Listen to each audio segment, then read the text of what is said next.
Hello everyone, Meteorologist Grant Smith with the National Weather Service here in Juneau, Alaska. It is Monday evening, shortly after 7 o'clock, and we have some winter weather on the way. So that's what we're going to be talking about this evening. First of all, got the road map here. We got the headlines. We'll talk about that winter storm watch that has been issued for parts of the panhandle. We'll talk about the forecast discussion, kind of what's going into the forecast. What's the idea behind the winter storm watch.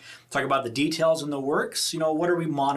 What do we still need to narrow down before any advisories or warnings are issued? And then we'll finish off with the 5-day outlook. So now going ahead, we got a winter storm watch. That's what we are looking at. So winter storm watch in effect Tuesday night through Thursday morning. So essentially mainly a Wednesday event. And this is for the northern half of the panhandle, so icy strait and to the north. And with greater amounts of snow expected in the Skagway and Haines area, and then the icy strait area to Yakutat, lighter amounts, about 4 to 8 inches versus 8 to 16 inches. And the reason for that is we've got some greater confidence in the snow sticking around for those areas in northern Lynn Canal. But the big takeaways from the watch begins Tuesday night. Mainly for the northern panhandle. We're thinking the southern half could actually see that switch over from snow to rain much quicker than the northern half, and the greater snowfall amounts in Skagway and Haines. Those are the main takeaways to take away from this watch that was issued earlier today. So what are we looking at? What's the overall forecast story here? On Wednesday, low pressure center south of Anchorage will swing a front over southeast Alaska from south to north. So that's what you're looking at there on the map here. There's the low, is right over here. Anchorage is in this area, so just to the south of that. And then we have the panhandle is right here. We've got the Prince of Wales Island is right there. We got Sitka and in this region on the east or the coast there.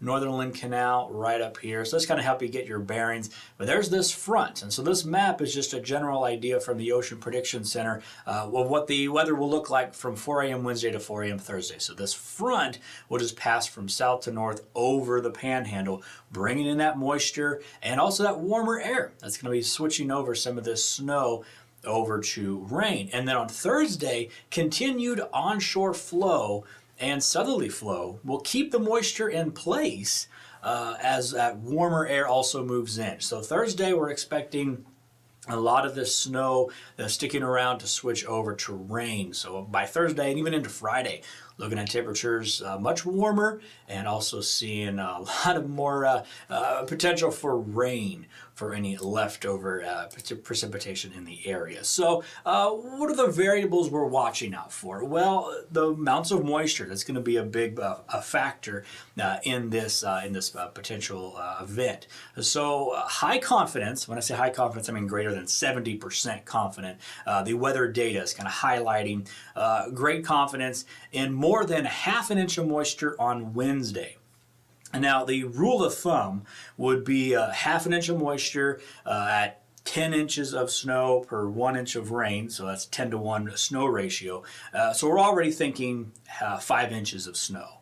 That's just the start, and then from there we'll work it down. But the farther south, about a 20 to 40% chance of at least 1 inch of moisture. So right there, we're kind of eyeballing about ½ inch to 1 inch of moisture on Wednesday alone.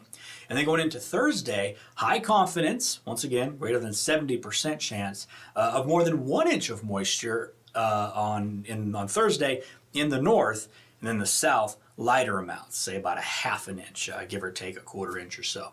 So that's the amounts of moisture that we have going into this particular event. So right out the gate, we're already thinking, ½ inch of moisture, that's 5 inches of snow. If all that moisture falls as snow at a 10 to 1 ratio, which we don't normally get here in southeast Alaska. Usually it starts off at a much higher rate, 15 to 1, and then as it gets warmer, those snowfall rate or the snow ratios begin to lower to be about 8 to 10 to 1. So, moving target here, but overall we're already thinking potential for 5 inches of snow on Wednesday. But the fly in the ointment would be the temperatures. They're going to be warming up as we go throughout the day, Wednesday and into Thursday, as that front tracks to the north. Behind it's going to be bringing in that warmer air. And so the switch from snow to rain will happen as that warmer air and moves from south to north. Now, because of the kind of rates we're looking at with the moisture, a difference of timing in the when that switchover happens, as little as just 2 to 3 hours, could mean inch and a half of extra or less snow.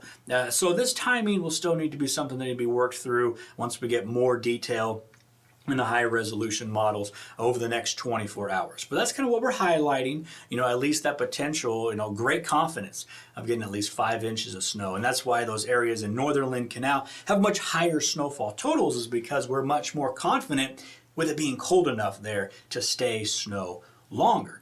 So we'll see how that all pans out once it's all said and done. These events like this are always a surprise, at least somewhere in the panhandle. So let's finish off with the 5-day outlook here. The big takeaway is biggest impacts will be in the middle of the week, that Wednesday, Thursday time frame, that moderate snow, then switching over to rain, warming temperatures as that front moves through, and that significant snow accumulations across the northern and even stretching to parts of central panhandle. Another takeaway is the breezy winds. Once that front moves through, that's when we could see those breezy winds start to kick up as well. And then beyond that, Friday into the weekend, just leftover rain showers and rain, moderate to heavy rain across the northeast Gulf Coast sticks around as we head into the weekend. So the biggest impacts on the 5-day is on that Wednesday and Thursday time frame. So thanks for watching. If you have any questions, feel free to email us at juneau.weather@noaa.gov or just comment below and we'll get to you just as soon as we can. Thanks for watching.